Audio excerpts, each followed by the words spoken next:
Our father has been called lots of names. All-American, teacher, Taxpayer hero. state representative and congressman, And even some names my grandmother didn't think were too nice. But whatever new title Mark Green might have in the future, he'll still have the same one to us. Dad. Ladies and gentlemen, we're proud to introduce our parents, Mark and Sue Green.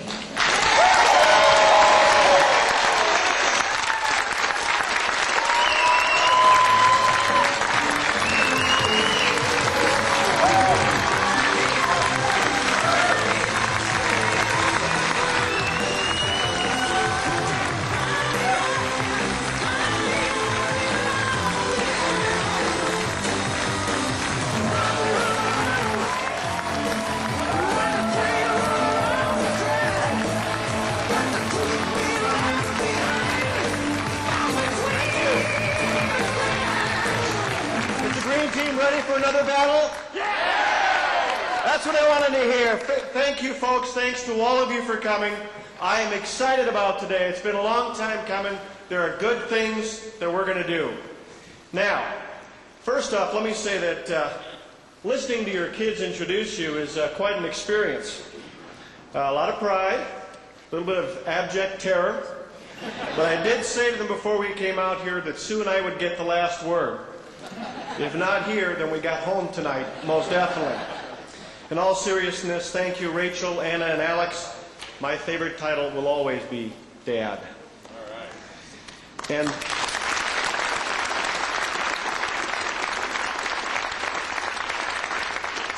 And Sue and I have been on a lot of adventures together, from law school to teaching in Africa to being parents. I can't think of a better partner for the new adventure we're about to embark on, and I can't think of a better person to serve as our new First Lady than my wife, Sue Green.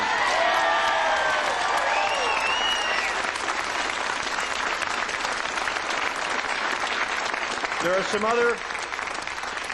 are some other very special people here today that I'd like to introduce to all of you as well. My parents, Jeremy and Elizabeth Green.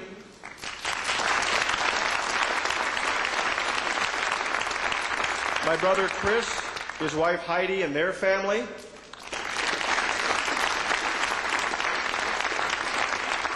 And my youngest brother Adam and his wife Karen and their family. Thank you all so much for being here today and for being such an important part of our lives. I'm also blessed to have some of my partners in governing here today as well. Our tireless state treasurer Jack Voigt is here.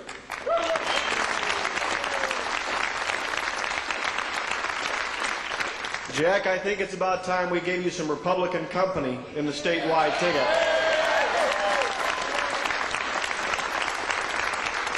My dear friend John Gard is here, Assembly Speaker. John is a great leader.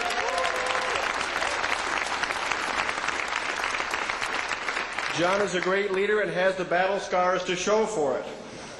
But John has been standing up for the right causes. What a difference he's made in Wisconsin. We're incredibly lucky to have him. My friends Terry McCormick, Steve Wickert, John Ainsworth, Jeff Merso, and Gene Hundermark are here from the state legislature. They are all great leaders.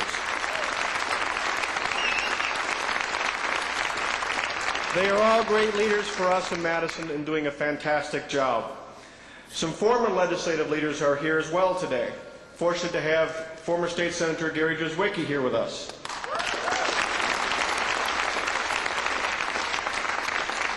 Former State Representative Becky Weber.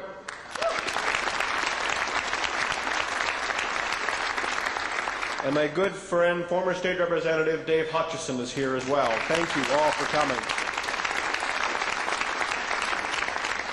In northeastern Wisconsin, as you all know, we're also blessed to have some great local leaders. Schwabnon Village President Nubs DeClean is here today. Thank you, Nubs. Brown County Clerk Darlene Marcel. Appleton's wonderful mayor and my good friend Tim Hanna is here. And the First Lady of Green Bay, Donna Schmidt, is here as well. Tim Hanna and Jim Schmidt are two bright stars doing great work for us here, leading two of Wisconsin's biggest cities. I appreciate their friendship and support a great deal. Several weeks ago, I was struck by the simple words of a tired basketball player. Wisconsin Badgers had just played their hearts out and fell only a shot or two short from taking down the eventual champions, the legendary Tar Heels of North Carolina. After the game, sophomore guard Cameron Taylor said, "People thought we'd be intimidated just because they have North Carolina on their chests. Well, we have Wisconsin on our chests." Cam, you said it all. That's the Wisconsin spirit. We have a wonderful people, a wonderful heritage, and we have all the potential in the world. We've been national leaders and pace setters in so many important ways. We've developed big ideas and clever innovations, and we know how to put them to work. Don't forget, when Jay Leno rides a motorcycle, it's a motorcycle built in Milwaukee.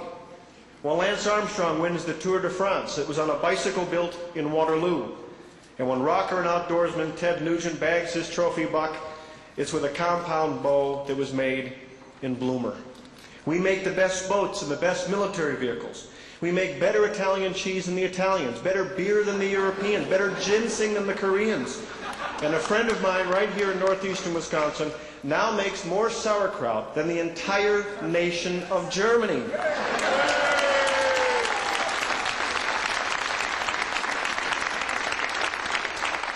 Of course, our national leadership goes well beyond our commercial success. We are also the home of great reforms and great reformers. America learned kindergarten from Watertown and workers' compensation from our state capital.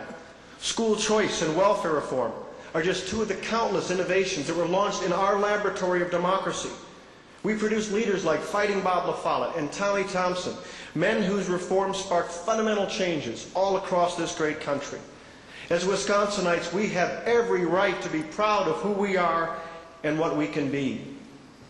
And yet it seems a sense of doubt seems to be slipping into this country. Some are saying that maybe we're beginning to slip, and just maybe our best days are past. They point to our tax burden, one of the highest tax burdens in the nation. They note that only 24% of our residents have a college degree, and they make 11% less than their counterparts from across the country. They remind us that we're 47th in the nation in creating new businesses. We have an election system that many no longer trust, and there's been an erosion of the values that have long made us special. But it doesn't have to be that way. We've got Wisconsin on our jersey, and we don't have to take a back seat to anyone.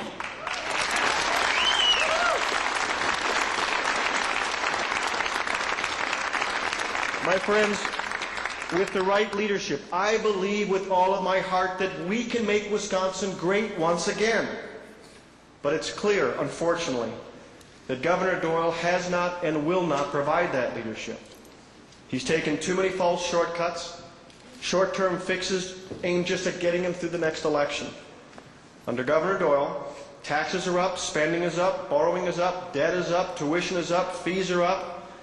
And for lots of folks, it seems hope is on the way down. Wisconsin deserves better. Rachel, Anna, and Alex, all of our children deserve better. Like every father, I want the best for my kids. I want them to go to college. I want them to get a great job, to own a home, to raise a family. And I want them to be able to do it right here in the great state of Wisconsin. So that's why I'm announcing today that I hope to serve as your next governor, because we can make Wisconsin great once again.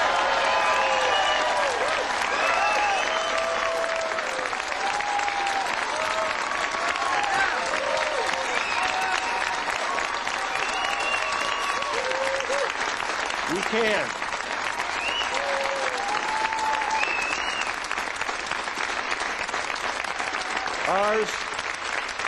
Ours will be a campaign of ideas with a focus on the future. And we'll start with a simple premise that we shouldn't settle for anything less than greatness. We can build a Wisconsin with a vibrant economy that takes advantage of our historic strengths and at the same time embraces new ideas and new technologies. We can invest in our young people and give them the tools that they need not only to be good employees, but someday be good employers. And we can do all of that while protecting the values that we cherish. Now, I'm not saying our challenges aren't tough, because they are. But I am saying that there's a path to restoring our greatness, and I believe that we know the way. The first step on this path must be lowering the barriers that hold our entrepreneurs back and push our working families down. And that means a full-scale attack on the tax burden that smothers so many Wisconsin dreams. Wisconsin has the 5th worst state and local tax burden in America. We have the 10th worst business tax climate in America. And Wisconsin is now seen as the worst state to retire to, bar none. Remember, it's not just the weather that's chasing some of our seniors down to Florida.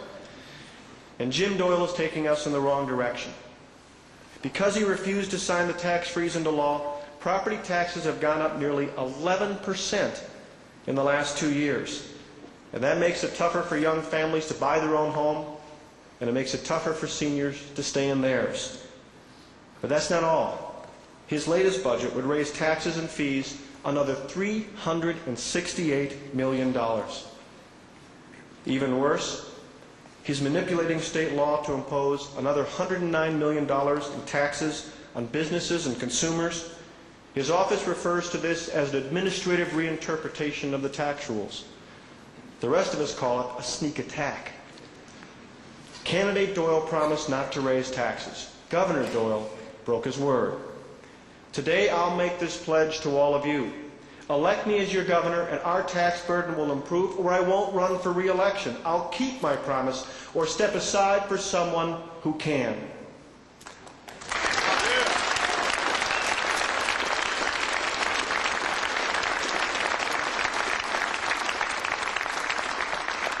For each year that I've been in Congress, Americans for Tax Reform has named me a hero of the taxpayer. As governor, I'll be a taxpayer hero again. In addition to lowering our tax burden, we must get our state's fiscal house in order. Now, we're facing some tough financial challenges. And let's be clear, our current troubles run deep, and they date back some time. Governor Doyle is not solely responsible for our financial mess. There's enough blame to go around, past and present, Republican and Democrat. But our campaign, we won't simply assign blame for today's problems to past decisions. Governors are elected to lead, and that's just what we'll do.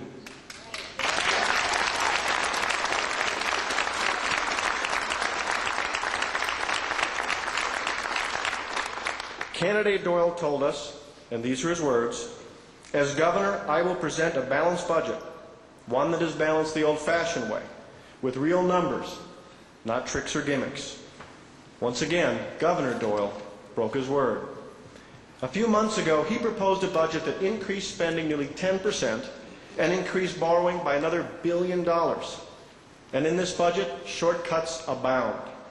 He's tried to steal nearly $2 billion from every pot of money he can find: the Transportation Fund, the Patients' Compensation Fund, the Conservation Fund.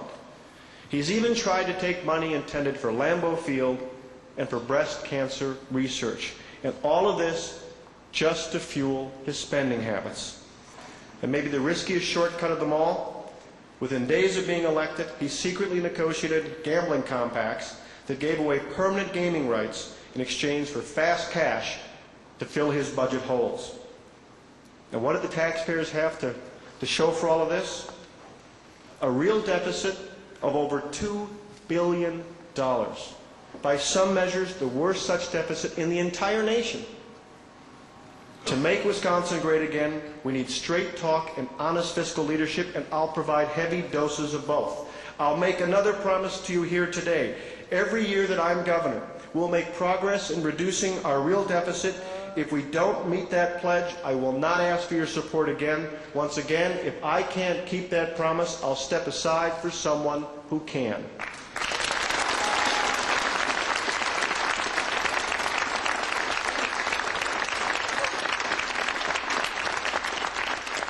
As I said, our campaign will be about Wisconsin's future. Well, nothing is more important to that future than giving our young people the educational opportunities they deserve. Make no mistake, we have some of the best schools and best teachers anywhere in America. And our universities and technical college system, they're quite simply the finest in the land. But under Jim Doyle, it's also true that too many families have been left behind or left out. The achievement gap between white and minority students in this state is among the very worst in the nation. And in Milwaukee Public Schools, in MPS these days, only slightly more than 1 out of 3 African American kids will graduate. That is outrageous. Where hope is needed most, Jim Doyle has taken steps over and over again to restrain and even suffocate both the school choice program in Milwaukee and charter schools across the state. He's effectively barred the schoolhouse door for way too many Wisconsin families. In higher education, Governor Doyle has already increased tuition at the UW system by over 30%, and he wants to hike it yet again in this budget. Middle-class families are literally being priced out of the college market. That's wrong. As governor, I want to invest in our college students and keep our universities affordable. I'll expand charter schools, and I'll get rid of the cap on the Milwaukee School Choice Program, and that's just for starters. As this campaign goes along, I will offer bold new ideas to make Wisconsin great by making our educational opportunities great, because that is the key to our future. Finally, there's another step we must take if we're going to make Wisconsin great again. We must protect and reinforce those values that have made our quality of life so special. Values like faith and family and hard work, active stewardship of our natural resources, and good citizenship. There is a Wisconsin way of life. And while government didn't create it, government, at least misguided government, can do it great harm. In fact, Jim Doyle is showing us how. He has said no to defining marriage as being between one man and one woman, no to concealed carry legislation, no to photo ID requirements for voting, no to allowing schools to refuse to hire convicted felons, and no to any restrictions on abortion. He's even said no to the Ronald Reagan Highway. As governor, I would take us in a different direction. I believe that family is the central unit of a healthy society and that marriage should be clearly defined in our law. I believe that human life is a gift from God and it deserves our protection. Because I'm a hunter and sportsman,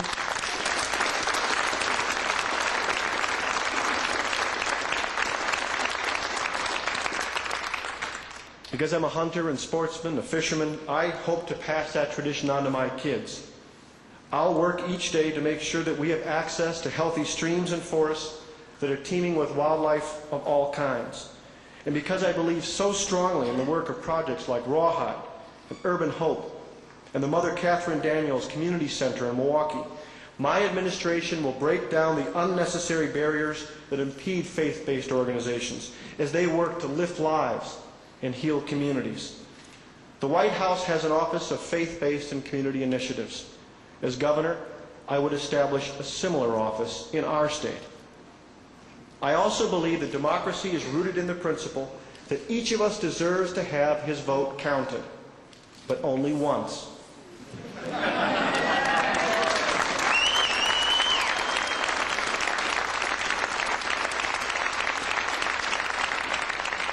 Elect me as your governor, and the first bill I sign will be one that restores our faith in our electoral system. 2006 will be the last time that you don't need a photo ID to vote.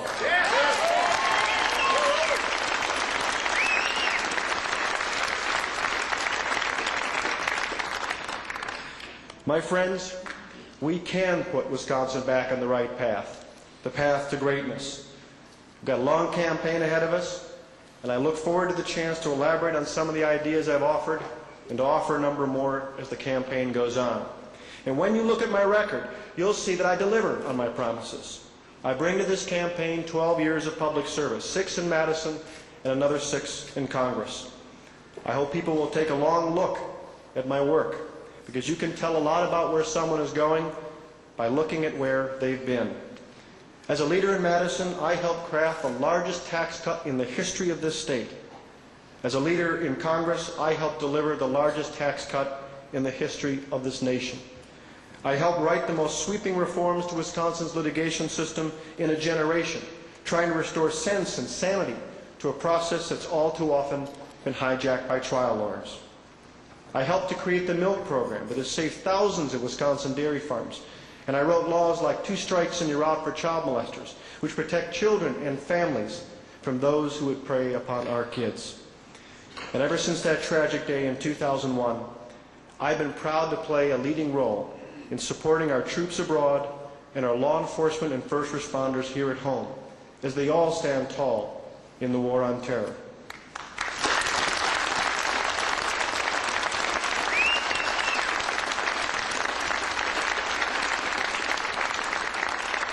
I know how to get things done, and I am ready to lead this state forward. As some of you know, I've got an RV waiting outside for me, which we'll use to travel this state on the longest job interview I have ever had. We're going to listen to Wisconsin families at every corner of this state and their ideas for making our state great. And yeah, we'll have a little fun as we go along. There is room on the Green Team for every person who shares our belief in the inherent greatness of our state and won't settle for anything less. From our paper mills to our dairy barns, from our factories to our boardrooms, from our beautiful forests and lakes to our majestic bluffs. I love every corner of this state, and with your help, I'll work every day of 4 years to make Wisconsin great once again. Thank you all for coming. God bless you.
Thanks for all of your help. Thank you.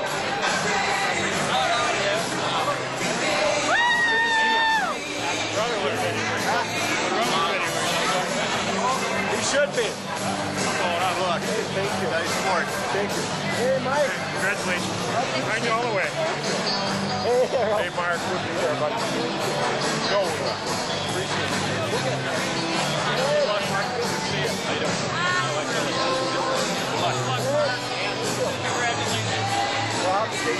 They did great. They really did a great job.